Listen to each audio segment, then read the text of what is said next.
Hi, I'm Amanda, and my sister Sarah has always been known as the golden child. My parents constantly prioritized her above me, even though she was 3 years my junior. I mean, they weren't completely indifferent to me. All they could do was favor her. Everyone on the debate team smiled and nodded when I was named to it. The cheerleading squad celebrated Sarah's arrival with a celebration. We visited the outlet mall whenever I required new clothing. Sarah would go on a shopping binge at the posh stores downtown whenever she needed new clothes. In many ways, Dad was the same.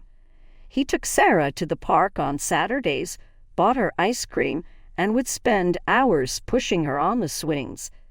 On occasion, I would accompany them, following a few steps behind, and observe the bouncing of their dark hair as they laughed at jokes that I wasn't in on.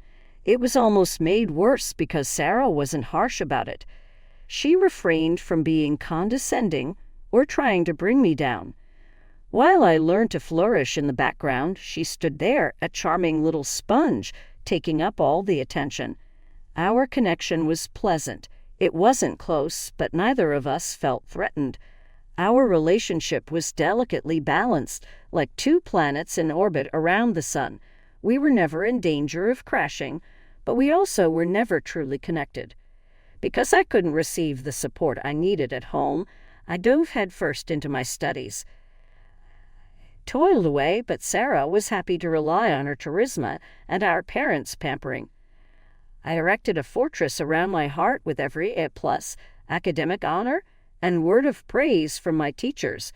Teachers would compliment Amanda on her maturity level, telling my parents this at conferences. Such a dedicated student. After giving Sarah a friendly smile and a helping hand with her homework or consoling her over a small social drama, my parents would quickly head home. Things were the way they were, and I fooled myself into thinking I could live with that.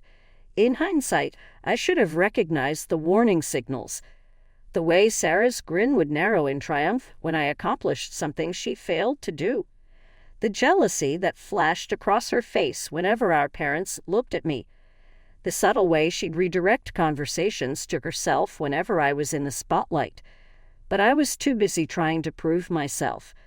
Too focused on being the perfect daughter, even if I could never be the favorite one. I thought if I just worked hard enough, achieved enough, maybe one day they'd see me. Really see me for who I was. College was my escape. Finally, a place where hard work actually meant something. Where being the responsible one was an asset rather than a consolation prize. I got into State University with a partial scholarship. All those straight A's finally paid off. I threw myself into campus life with the same intensity I'd applied to high school. While other freshmen were struggling to adjust, I was thriving. I joined the business club, made the dean's list, and landed an internship at Preston and Associates, one of the top financial firms in the city. "You're a natural," my supervisor told me during my internship evaluation. "We'd love to have you join us full-time after graduation." I practically floated home that day. For once, everything was falling into place according to my plans, not anyone else's expectations. Meanwhile, Sarah started college 3 years after me. Mom and Dad paid her full tuition, set her up in a fancy apartment near campus, and gave her a monthly allowance that was more than I made at my part-time job. "Your sister needs to focus on the college experience," Dad explained when I pointed out the disparity. "You're different. You actually enjoy studying." He wasn't wrong. While I was building my future, Sarah was building her social media following. Her Instagram was full of party photos and spring break adventures. Every time I visited home, she had a new story about some crazy night out. "You should come party with us sometime," she'd say, knowing full well I was too busy with my internship and studies to join her. After graduation, Preston and Associates made good on their offer. I started as a junior analyst and rented a small but decent apartment downtown. It wasn't much, but it was mine, earned with my own hard work. That's where I met James. He was the financial director. Tall, clean-cut, with kind eyes and a quiet confidence that made my heart skip. We started running into each other in the break room, then at company happy hours. Finally, he asked me to dinner. When he proposed 6 months later, I was over the moon. He did it properly, down on one knee at our favorite restaurant, with a ring that must have cost him at least 3 months' salary.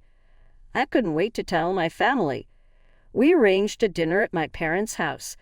Sarah, who'd recently graduated and moved back home, would be there too. She'd been working some entry-level marketing job, though from her social media, it seemed like she spent more time at happy hours than at her desk.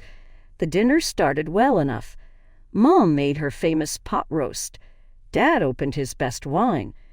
James charmed them all with stories about his work and plans for the future.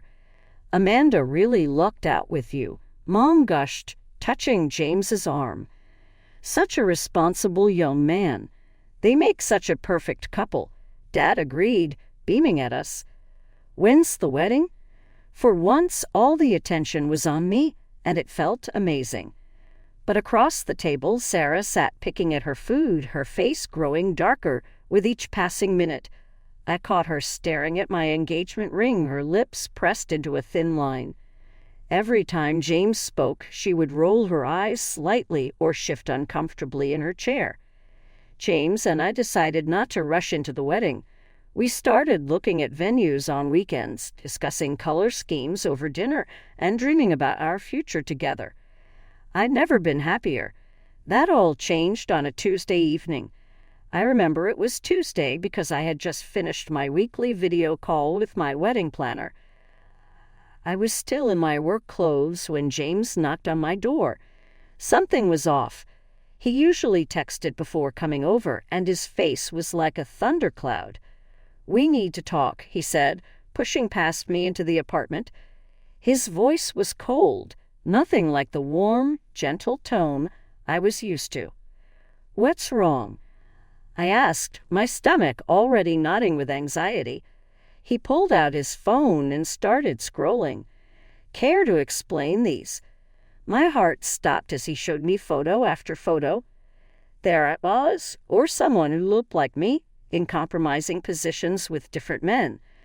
Screenshots of explicit text conversations filled his screen, all allegedly from me to various guys. "James, that's not. I never." My voice shook as I tried to make sense of what I was seeing. "These are fake. I've never cheated on you." "Fake?" He laughed bitterly. "Your own sister sent these to me, so you're saying Sarah made all this up? Created fake photos and messages just to break us up? Why would she do that?" "I don't know why she'd do this, but James, please look at my phone." I scrambled to grab it from the coffee table. "Check everything. There's nothing like this on there. I've never cheated on you." "Don't bother." He cut me off, stepping back when I tried to hand him my phone. "I trusted you, Amanda. I thought you were different, but you're just like all the others, a lying, cheating traitor." "James, please," I begged, tears streaming down my face. "You know me. You know I wouldn't do this." But his eyes were cold and distant. "We're done. Don't try to contact me again." The door slammed behind him with a finality that shattered my world. I tried calling him immediately. Straight to voicemail. Text messages wouldn't go through. Emails bounced back. He blocked me everywhere. I collapsed onto my couch, my whole body shaking with sobs. How could this be happening? How could he believe I would cheat on him? And Sarah, my own sister, had done this to me. The hours blurred together as I cried until I had no tears left. My phone kept lighting up with concerned messages from friends and coworkers. Apparently, James had already started spreading the word about my infidelity.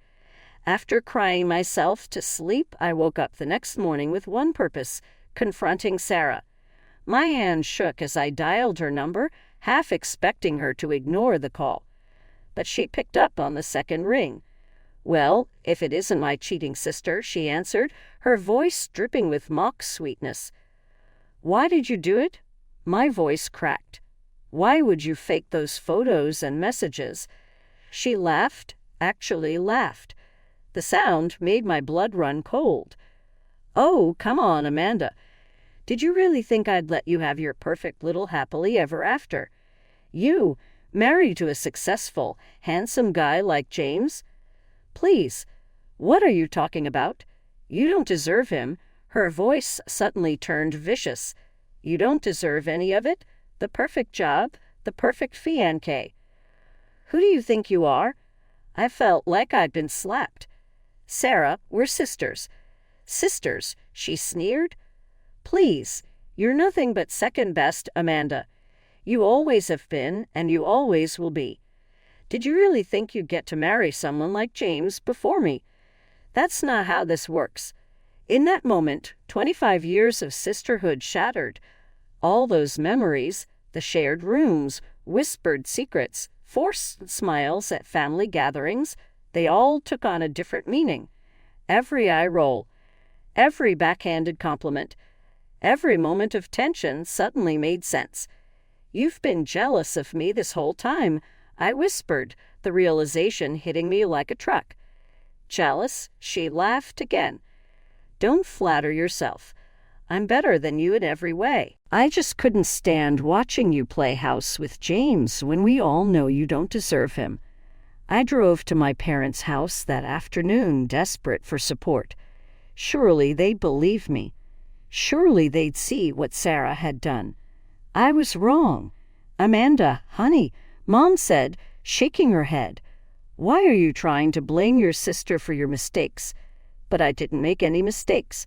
I practically shouted. Sarah faked everything. She admitted it to me. Dad crossed his arms. Your sister would never do something like that. Stop trying to shift the blame. If you cheated on James, you need to own up to it. I left their house in a daze. Once again, Sarah was the golden child who could do no wrong, and I was the screw-up who couldn't be trusted. But life wasn't done kicking me while I was down. The next morning, I walked into work only to find my access card denied. Security escorted me to HR, where a sympathetic-looking woman handed me my termination papers. I'm so sorry, she whispered, glancing around to make sure no one could hear. James pushed for immediate termination. He said he couldn't work in the same building as... She trailed off. I didn't even finish reading the paperwork. I just signed it, packed up my desk, and left with my head held high. At least until I got to my car, where I broke down completely. 3 days later, my best friend Jenny called. Amanda, I don't know how to tell you this, but Sarah and James are dating. She's been posting pictures of them together all over Instagram. She's saying she's been helping him heal after your betrayal. I hung up without responding and threw my phone across the room.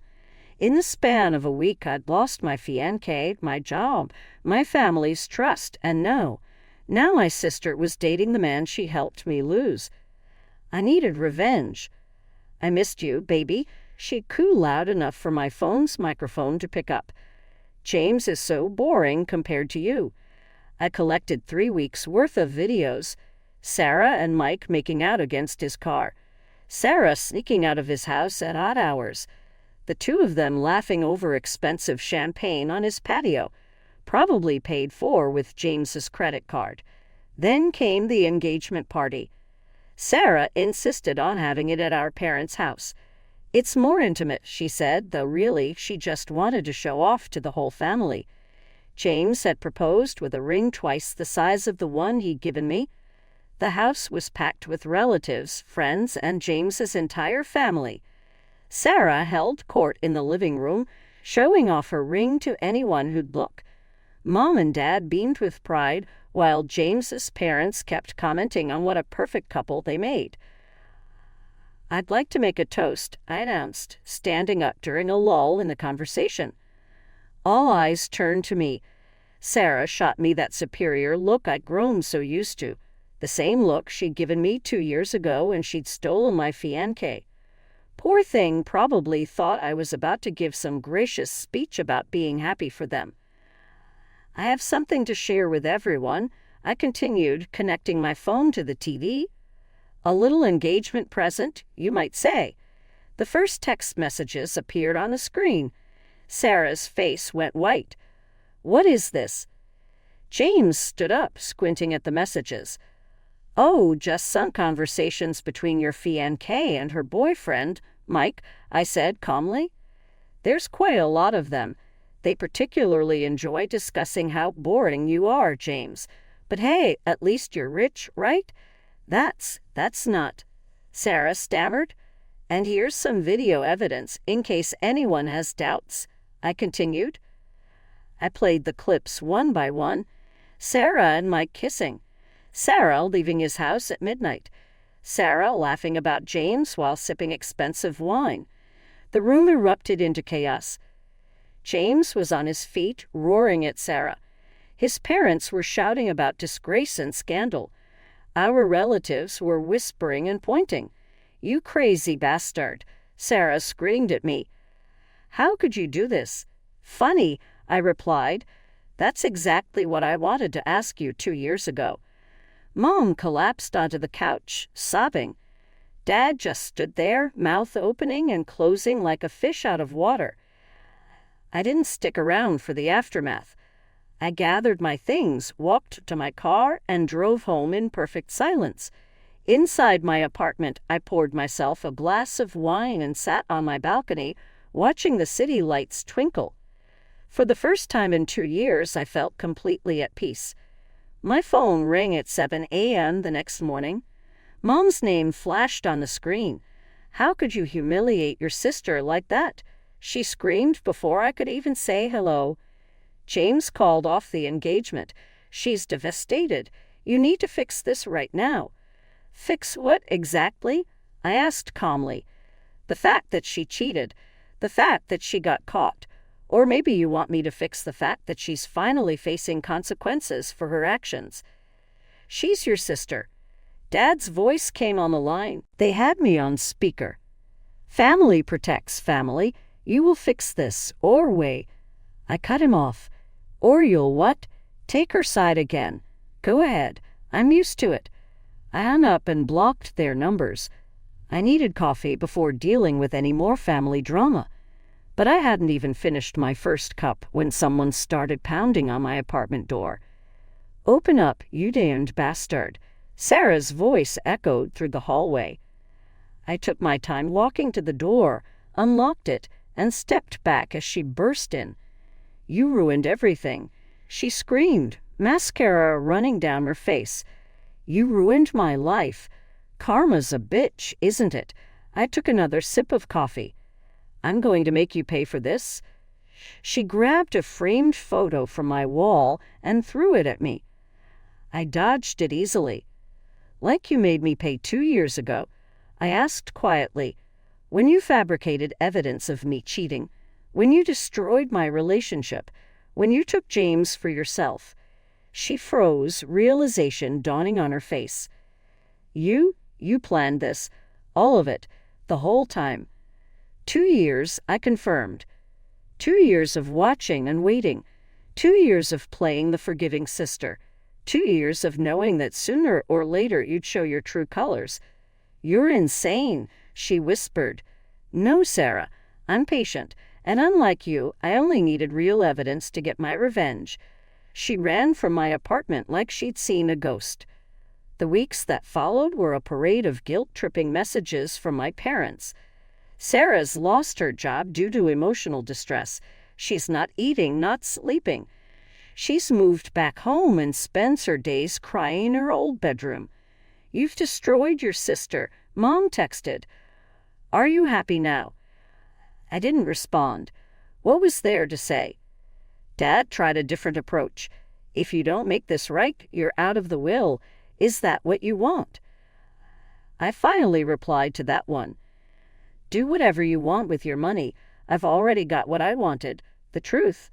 Their reaction to that response was negative, but I felt liberated from their judgment for the first time ever.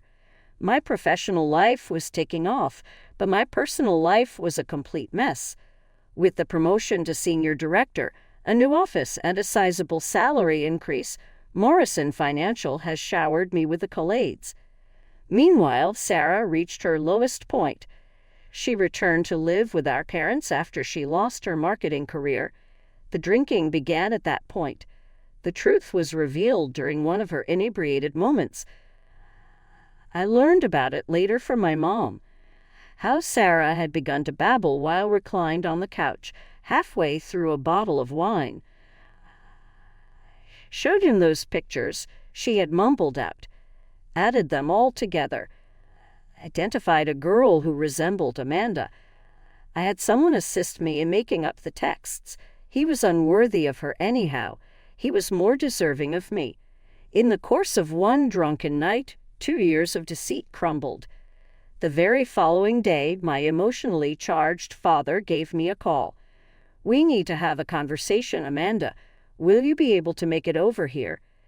They appeared to have aged 10 years in the space of a night as I entered the living room and found them sitting there. "We were mistaken," Dad stated plainly. "Regardless of what, it's been a long time since we were wrong." My mom started crying. In what ways were we unable to notice it? How were we so oblivious? "We let you down." I'd waited my entire life to hear that apology, and it finally came. However, I simply felt exhausted rather than victorious. There is less noise in my life right now. On Sundays, my parents and I share dinner. We still have our share of tense moments and stubborn habits, so we're far from ideal. Yet we are making an effort. Plus, we achieved more than in the past. Having exposed Sarah, I have no regrets. What I see as justice is what others may call vengeance. The decisions she made have now become her reality. When it comes to my own situation, I couldn't be happier. I am enjoying a truly flourishing career. Home is where the heart is. I also no longer feel like someone is better than me, which is a first.